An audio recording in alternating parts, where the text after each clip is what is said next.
Selamat datang di Untung Review.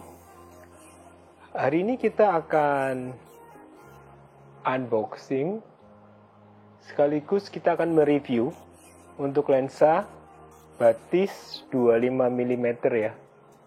Ini untuk lensa Sony A-mount. Ini adalah lensa buatan Carl Zeiss, yaitu batis 25 mm untuk Sony.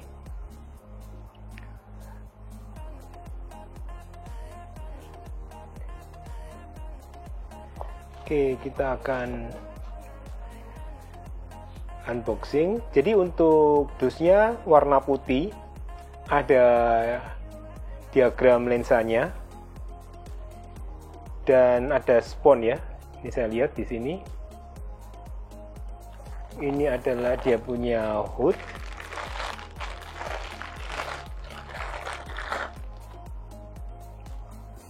Ada tulisan Made in Japan ya. Batis 25 mm f2. Dan ini adalah lensanya. Untuk batis ini dia menggunakan OLED ya, untuk nanti ukuran dari jarak. Ini adalah lensanya. Distagon 25 mm f2 memiliki 67 mm. Kita akan lihat dulu untuk spek dari lensa batis ini. Ini adalah lensa full frame untuk Sony FA mount ya. Dia adalah f2 hingga f22. Dan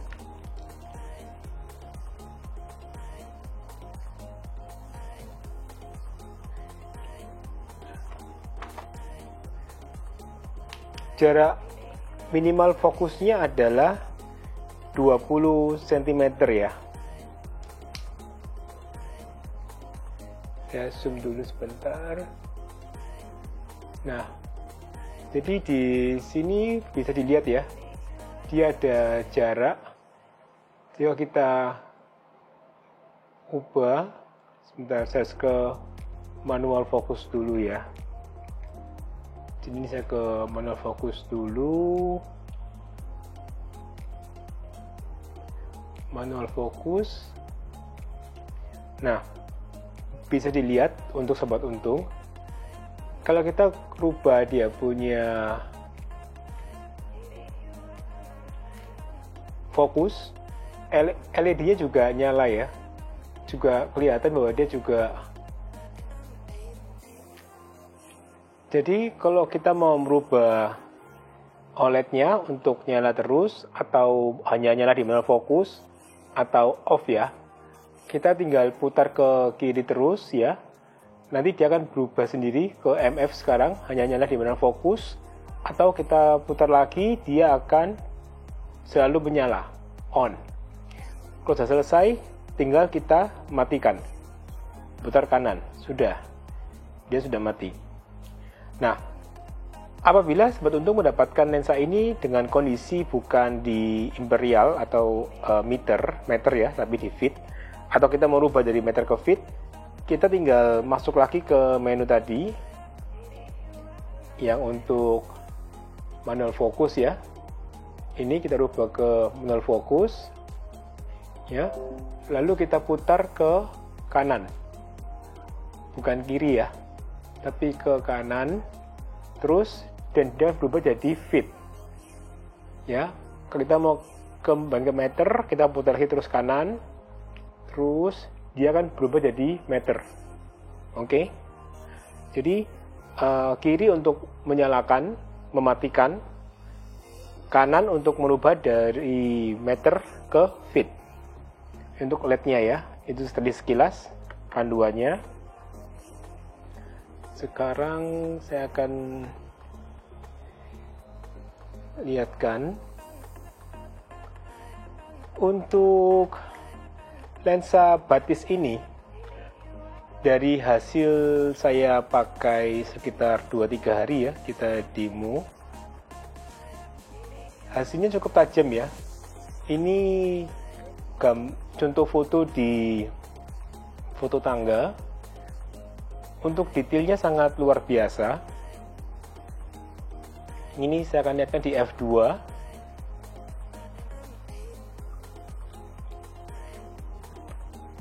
Dan sekarang saya akan coba bedah satu foto ya.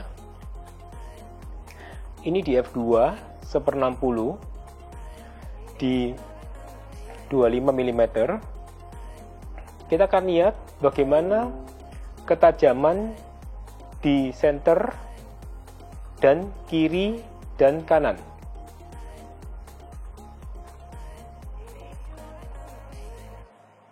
Kita akan lihat yang di kiri dulu. Nah, bisa dilihat ya, untuk detailnya masih dapat di pojok kiri. Dan kalau kita ke tengah, detailnya juga sangat luar biasa. Dan di sebelah kanan juga detailnya bagus sekali ya. Jadi ketajaman dari lensa ini menurut saya sangat bagus. Ini adalah tadi sampel fotonya di tengah, kiri, dan kanan. Sekarang saya akan lihatkan untuk foto di f16. Ini adalah fotonya f16. Kita akan lihatkan yang sebelah kanan sekarang. Sebelah kanan, tengah, dan kiri. Dan ini adalah foto dari ketiganya ya, untuk yang kiri, tengah, dan kanan di f16. Untuk warna dari batis ini juga sangat bagus. Dan detail dari setiap fotonya menurut saya juga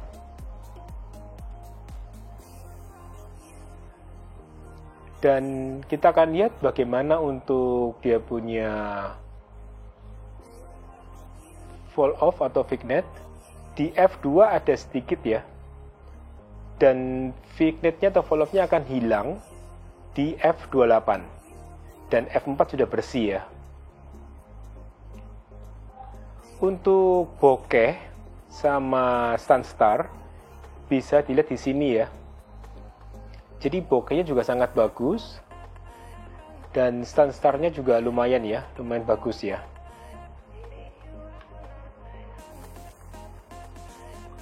Jadi untuk sobat untung yang mempertimbangkan untuk membeli lensa ini ya,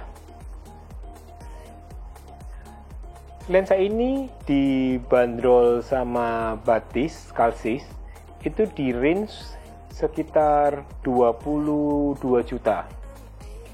Dengan harga relatif mendekati di angka 23,5, 24 maksimal.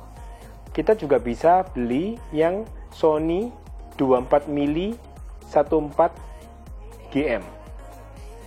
Jadi kalau ada dana ekstra, sebenarnya lebih bagus ambil yang 24mm 14 GM ya, daripada ini. Tapi Batis memiliki keunikan, dan saya suka dia punya OLED display. Untuk hasil saya bilang hampir sama dengan Sony 24mm, tapi Sony lebih menang di f1.4 ya, ini hanya f2. Dibandingkan dengan lensa yang lain seperti Tamron misalnya, sangat jauh ya. Kalau kita bandingkan dengan Sony yang baru yang 20mm f1.8, itu juga relatif sangat bagus. Jadi kalau kita butuh lebih lebar, mungkin bisa mempertimbangkan ambil yang 20 mili 1,8 dibandingkan yang 25 mili batis ini atau yang 24 mili Sony. Tapi alternatif dari Sony ini batis termasuk lensa yang bisa dipertimbangkan untuk dibuat koleksi. Warnanya sangat khas, sangat bagus kalau saya lihat dia punya warna, dan dari segi harga masih oke ya, masih terjangkau, tidak semahal lensa CC yang lain kalau saya lihat. Jadi demikian review kami. Jadi dengan harga relatif sama atau di bawahnya Sony, kita bisa mendapatkan yang CC coating ya, yang T-coating ini ya. Terima kasih sudah menonton channel kami. Apabila belum subscribe dan like, bisa ditekan juga loncengnya. Sampai jumpa di review produk fotografi berikutnya. Kami akan membahas lensa super bokeh di Sony di edisi video kami berikutnya. Jadi jangan lupa untuk subscribe ya. Lensa yang kami akan review ini masuk lensa yang unik, sebab sudah tidak ada barunya hari ini. Tapi ini adalah lensa Sony terakhir yang menurut saya sangat, tanda kutip ya, murah dibandingkan kita harus beli yang 100 mili apa 135 mili f1.8. Nantikan di video kami berikutnya ya.